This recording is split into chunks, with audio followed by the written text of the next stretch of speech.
اعوذ باللہ من الشیطان الرجیم بسم اللہ الرحمن الرحیم قل آپ کہہ دیجئے یا عباد الذین آمنوا اے میرے ایمان والے بندو اتقوا ربکم اپنے پروردگار کا خوف دل میں رکھو للذین احسنوا فی ہذہ الدنیا حسنہ بھلائی انہی کی ہے جنہوں نے اس دنیا میں بھلائی کی ہے وَأَرْضُ اللَّهِ وَاسِعَةٌ اور اللہ کی زمین بہت وسیع ہے إِنَّمَا يُوَفَّى الصَّابِرُونَ أَجْرَهُمْ بِغَيْرِ حِسَابٍ جو لوگ صبر سے کام لیتے ہیں ان کا ثواب انہیں بے حساب دیا جائے گا۔ قل آپ کہہ دیجئے انی امرت مجھے حکم دیا گیا ہے کہ ان اعبد اللہ کہ میں اللہ کی اس طرح عبادت کروں مخلصا لہ الدین کہ میری بندگی خالص اسی کے لیے ہو وامرت لان اکون اول المسلمین اور مجھے حکم دیا گیا ہے کہ سب سے پہلا فرما بردار میں بنوں۔ قل آپ کہہ دیجئے انی اخاف ان عصیت ربی عذاب یوم عظیم اگر میں اپنے پروردگار کی نافرمانی کروں تو مجھے ایک زبردست دن کے عذاب کا اندیشہ ہے۔ صدق اللہ العظیم۔ پہلی آیت مبارکہ میں اللہ رب العزت مومن بندوں کو مخاطب کر کے اللہ رب العزت اپنے پیارے حبیب کو مخاطب کر کے فرما رہے ہیں کہ آپ میرے ایمان والے بندوں سے یہ کہہ دیں۔ کیا کہہ دیں؟ اتقوا ربکم اپنے رب کا تقوی اختیار کرو، اپنے رب سے ڈرو، اپنے رب کا خوف دل میں رکھو۔ تقوی اپنے آپ کو گناہوں سے بچانے کا نام ہے۔ تو گویا مومن بندوں سے کہا جا رہا ہے کہ تم اپنے آپ کو گناہوں سے بچاؤ، شریعت کے اندر جو بھی ممنوع چیز ہے اس سے اپنے آپ کو بچاؤ۔ اس آیت مبارکہ کے ٹکڑے سے معلوم ہوا بندہ گناہ کر لینے کے بعد اگر معصیت ہو بھی جائے تب بھی انسان مومن ہی رہتا ہے، گناہوں کی وجہ سے اس کا ایمان ختم نہیں ہوتا۔ اس لیے تو اللہ فرما رہے ہیں اے ایمان والو تم گناہوں سے بھی بچو۔ بچنے کا حکم تب ہی دیا جا رہا ہے جب انسان ان میں مبتلا ہو یا اس سے وہ کام سرزد ہو جاتا ہو۔ دوسری بات، یا ایمان والا وہی ہوتا ہے پکا ایمان والا جو گناہوں سے اپنے آپ کو بچانے والا ہو۔ نیکی کرنا یہ بھی بڑی بات ہے لیکن اصل کمال ہے اپنے آپ کو گناہوں سے بچانا۔ صحابی نے پوچھا نا یا رسول اللہ میں کیسے سب سے بڑا عبادت گزار بن جاؤں؟ تو آپ صلی اللہ علیہ وآلہ وسلم نے یہ نہیں فرمایا کہ زیادہ نوافل کا اہتمام کرو، زیادہ ذکر و اذکار کا اہتمام کرو، بلکہ ارشاد فرمایا اتق المحارم تکن اعبد الناس اللہ کی حرام کردہ چیزوں سے بچ جاؤ تم سب سے بڑے عبادت گزار بن جاؤ گے۔ تو بڑا عبادت گزار بننے کے لیے اللہ کی حرام کردہ چیزوں سے اپنے آپ کو بچانا یہ ضروری ہے۔ تو جو کامل ایمان والا ہے وہ وہی ہوگا جو اپنے آپ کو گناہ کبیرہ سے بچانے والا ہو۔ اسے مخاطب کر کے جو کہا جا رہا ہے نا کہ تم تقوی اختیار کرو، تو اس کا مطلب یہ ہے کہ تم اپنے تقوی پر ثابت قدم رہو، اپنے تقوی پر استقامت اختیار کرو۔ اللہ تعالیٰ فرماتے ہیں للذین احسنوا فی ہذہ الدنیا حسنہ بھلائی اور اچھائی انہی لوگوں کے لیے ہے جنہوں نے اس دنیا میں بھلائی کی ہے۔ آیت کے اس جز کے اندر اللہ تعالیٰ گویا ضابطہ بیان فرما رہے ہیں۔ حسنہ سے کیا مراد ہے؟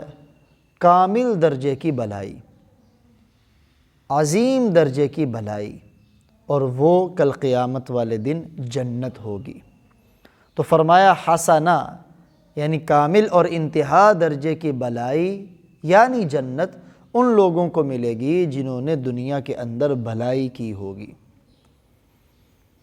جیسے اللہ تعالیٰ قرآن پاک میں دوسرے مقامات پر بھی ارشاد فرماتے ہیں الیوم تجزا کل نفس بما کسبت، آج کے دن بدلہ دیا جائے گا ہر اس نفس کو ہر اس چیز کا جو اس نے کی ہوگی۔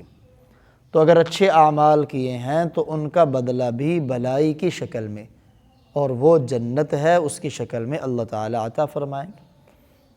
پھر بھلائی حسنہ کے بھی مختلف درجات ہیں، اور وہ ساری چیزیں اس حسنہ کے اندر داخل ہیں۔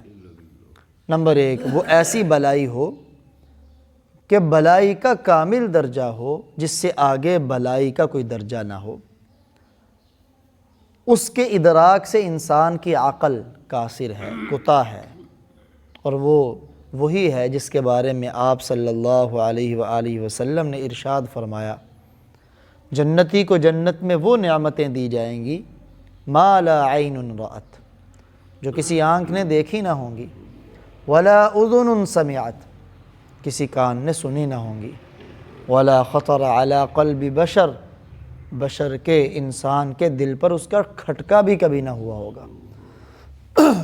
اور دوسرا حسنہ کامل درجے کی بھلائی وہ ہوتی ہے جو مل جائے تو دوبارہ واپس نہ لی جائے، کیونکہ جسے دے کے واپس لیا جائے ایک نہ ایک دن وہ اگرچہ ادنا درجے کی بھلائی ہے اسے کامل درجے کی بھلائی نہیں کہا جا سکتا، کیونکہ کل آت فہو قریب، اگرچہ وہ آنے والی مدت میں آپ سے واپس لی جانی ہے لیکن ہر آنے والی چیز وہ قریب ہی ہوتی ہے۔ جیسے موت انسان پر آنی ہے، اگرچہ جب بھی آنی ہے لیکن آنے والی چیز قریب ہی ہوتی ہے۔ تو بھلائی اعلیٰ درجے کی وہ ہے جسے دینے کے بعد دوبارہ واپس نہ لیا جائے۔ تو فرمایا جنت کے اندر جنتیوں کو جو نعمتیں اور بھلائیاں ملیں گی وہ انہیں دینے کے بعد دوبارہ ان سے واپس نہیں لی جائیں گی۔ اس لیے اس آیت کے ٹکڑے کا جو ایک دوسرا مطلب بیان کیا گیا نا کہ جن لوگوں نے دنیا میں اچھائی کی، جن لوگوں نے اچھائی کی تو اس دنیا میں ان کے لیے اچھائی ہے۔ ایک یہ معنی بھی اس کا کیا جاتا ہے کہ جن لوگوں نے اچھے اعمال کیے اس دنیا کے اندر بھی ان کے لیے بھلائی ہے، اور وہ دنیا کی بھلائی کیا ہے؟ انسان کو امن کا مل جانا، انسان کو صحت و عافیت کا مل جانا، یہ دنیا کی بھلائی، اسے دنیا کی بھلائی قرار دیا گیا۔ تو اگرچہ یہ حسنہ ہے لیکن اعلیٰ درجے کی حسنہ نہیں، ادنا درجے کی حسنہ ہے، کیونکہ اگر دنیا میں انسان کے پاس صحت و عافیت ہے تو ایک نہ ایک دن معاملہ ختم ہو جانا۔ لیکن بعض علماء نے جو پہلا قول بیان کیا نا کہ اس حسنہ سے مراد آخرت کی نعمت جنت ہے، علماء کرام اور مفسرین نے اسی قول کو ترجیح دی۔ جیسے امام رازی رحمہ اللہ تعالیٰ تفسیر کبیر میں ان دونوں اقوال کو لے کے آئے اور دلیل وجہ کیا بیان کی کہ دنیا کے اندر صحت و عافیت اور امن و سکون وہ تو کفار کو بھی حاصل ہے، بلکہ ایمان والوں سے بھی زیادہ درجے کا حاصل ہے۔ اور اللہ تعالیٰ تو قرآن میں فرماتے ہیں کہ جن لوگوں نے کفر کیا ہم ان کے گھروں کی چھتوں کو چاندی کا بنا دیں، تو یہ بھی کوئی دور بات نہیں۔ اور آپ صلی اللہ علیہ وسلم کا وہ فرمان الدنیا سجن المؤمن و جنت الکافر، کہ مومن کے لیے دنیا قید خانہ ہے اور کافر کے لیے دنیا جنت ہے۔ تو یہ چیزوں تو کافروں کو بھی حاصل ہے۔ تو اصل بھلائی، کامل درجے کی بھلائی جو صرف اور صرف ایمان والوں کو حاصل ہوگی وہ جنت ہے، وہ کافروں کے لیے نہیں۔ آگے اللہ فرماتے ہیں وَأَرْضُ اللَّهِ وَاسِعَةٌ، اور اللہ کی زمین کشادہ ہے، اللہ کی زمین بڑی وسیع ہے۔ یہ ان ایمان والوں کو تسلی اور ترغیب دی جا رہی ہے جس وقت انہیں مکۃ المکرمہ سے مدینہ منورہ ہجرت کا حکم دیا گیا کہ تمہارے لیے اپنے نیک اعمال کی پابندی اور دین پہ مستقیم رہنا، مکہ مکرمہ میں اگر دشوار ہو رہا ہے نا، مشکل ہو رہا ہے تو کوئی پریشانی والی بات نہیں، اللہ کی زمین بڑی کشادہ ہے، یہاں سے نکل جاؤ، کسی اور جگہ ہجرت کر جاؤ جہاں رہ کر تمہارے لیے اپنے دین کو بچانا، نیک اعمال کو بچانا آسان ہو۔ چنانچہ یہ عذر اللہ تعالیٰ نے سارے عذر کرنے والوں کا عذر ختم کر دیا۔ کیا عذر ختم کر دیا؟ بھی آپ نماز کیوں نہیں پڑھتے؟ جی ہمارے وہاں ماحول نہیں ہے جس کی وجہ سے مجھ سے بھی نہیں پڑھی جاتی۔ آپ اس ماحول کو چھوڑ دیں، اللہ کی زمین بڑی کشادہ ہے، نماز نہیں چھوڑنی، وہ ماحول چھوڑ سکتے ہیں۔ اللہ تعالیٰ قرآن میں اسی کی ترغیب دے رہے ہیں۔ جی میں ایسے علاقے میں رہتا ہوں جہاں سجدہ کرنے کی اجازت نہیں ہے، تو آپ اس علاقے کو چھوڑ دیں، یہ عذر آپ کا قابل قبول نہیں ہے۔ وَأَرْضُ اللَّهِ وَاسِعَةٌ، اللہ کی زمین بڑی کشادہ ہے۔ جی میں ایسی بستی میں رہتا ہوں جہاں حرام سے بچنا بڑا دشوار ہے، بچنا ناممکن ہے، میں نہیں بچ سکتا۔ وَأَرْضُ اللَّهِ وَاسِعَةٌ، اللہ کی زمین بڑی کشادہ ہے، یہ کوئی عذر نہیں ہے۔ آپ اس جگہ کو چھوڑ کر کسی اور جگہ ہجرت کر جائیں جہاں آپ کے لیے ان حرام چیزوں سے بچنا آسان ہو۔ تو اللہ تعالیٰ آگے فرما رہے ہیں اگرچہ آپ کو یہاں مصیبتیں اور مشقتیں تو اٹھانی پڑیں گی، لیکن انما یوفی الصابرون اجرہم بغیر حساب، ان مصیبتوں پر صبر کرنا اور دین پر صبر کرنا، یہ جو صابر لوگ ہوں گے انہیں کل قیامت والے دن اجر بغیر حساب کے اللہ تعالیٰ عطا فرمائیں گے۔ سبحان اللہ۔ صابر کون ہے؟ مشقت پر، دین کے معاملے میں مصیبتیں آنے پر جو صبر کرنے والا ہے، صابر سے وہ مراد ہے۔ امام قرطبی رحمہ اللہ تعالیٰ تفسیر قرطبی میں فرماتے ہیں کہ جب صابر کا لفظ ایسے مطلقاً ذکر ہو تو اس سے مراد ہوتا ہے اپنے آپ کو گناہوں سے بچانے والا۔ تو جو اپنے آپ کو گناہوں سے بچانے والے لوگ ہیں، تقوی اختیار کرنے والے لوگ ہیں، تو اللہ فرما رہے ہیں انہیں میں گن کے اجر نہیں دوں گا، بغیر حساب کے انہیں اجر دوں گا۔ بغیر حساب کا کیا مطلب ہے؟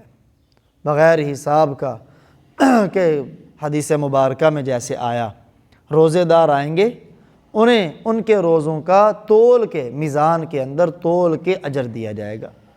نمازی آئیں گے، ان کی نمازوں کا اجر انہیں میزان میں تول کے دیا جائے گا۔ لیکن جب آئیں گے نا مصیبتوں، آزمائشوں اور بلاؤں پر صبر کرنے والے، تو اللہ تعالی بغیر میزان کے پلڑے بھی اس کے اجر کو اپنے اندر نہیں سما سکتے۔ سبحان اللہ۔ یعنی وہ اجر کتنا زیادہ ہوگا کہ میزان کا ایک ترازو کا ایک پلڑا، اس کے درمیان وسعت اور کشادگی آسمان و زمین کے خلا کے بقدر ہے، لیکن اس کے باوجود مصیبتوں اور آزمائشوں پر صبر کرنے والے کو کہ اجر اس کے اندر پورا نہیں آئے گا۔ تو اللہ تعالیٰ بغیر گنتی کے، بغیر تولنے کے صبر کرنے والوں کو اجر عطا فرمائیں گے۔ تو آپ صلی اللہ علیہ وسلم کو خطاب کر کے کہا جا رہا ہے آپ کہیں مجھے حکم دیا گیا ہے میں اللہ کی عبادت کروں۔ پہلا حکم ہے کہ آپ اللہ کی عبادت کریں۔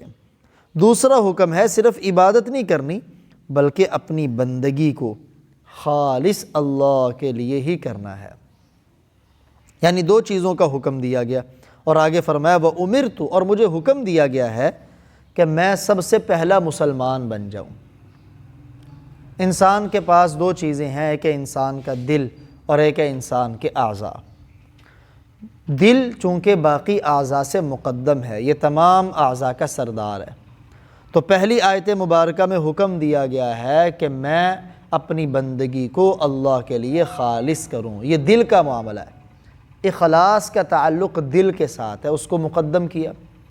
اور دوسرا مجھے حکم دیا گیا ہے کہ میں سب سے پہلا فرما بردار بن جاؤں، سب سے پہلا مسلمان بن جاؤں۔ اسلام کیا ہے؟ حدیث جبرائیل میں جو جبریل امی علیہ السلام نے آپ صلی اللہ علیہ وسلم سے عرض کیا مل اسلام یا رسول اللہ، اے اللہ کے رسول اسلام کیا ہے؟ تو آپ نے اس کے اندر جن چیزوں کو ذکر فرمایا ان کا تعلق انسان کے اعضاء کے ساتھ ہے کہ تو اس بات کی گواہی دے اللہ کے سوا کوئی عبادت کے لائق نہیں، گواہی دے زبان کے ساتھ، اور محمد صلی اللہ علیہ وآلہ وسلم اللہ کے رسول ہیں، اور تو نماز قائم کر، اور تو زکوٰۃ ادا کر، رمضان کے روزے رکھ، اور اگر استطاعت ہو تو بیت اللہ کا حج کر۔ تو یہ جو 5 اعمال آپ نے اسلام کی تعریف میں بیان فرمائے، ان 5 کا تعلق انسان کے اعضاء سے ہے۔ تو نبی کو حکم دیا جا رہا ہے کہ آپ اپنے دل کو بھی اللہ کے حوالے کر دیں اور اپنے بدن کے اعضاء کو بھی اللہ کے حوالے کر دیں۔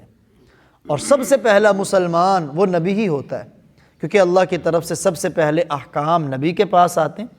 پہلے نبی مانتا ہے، اس پر ایمان رکھتا ہے، پھر آگے دوسروں تک پہنچاتا ہے۔ تو نبی ہی سب سے پہلا مسلمان ہوتا ہے، نبی ہی سب سے پہلا فرما بردار ہوتا ہے۔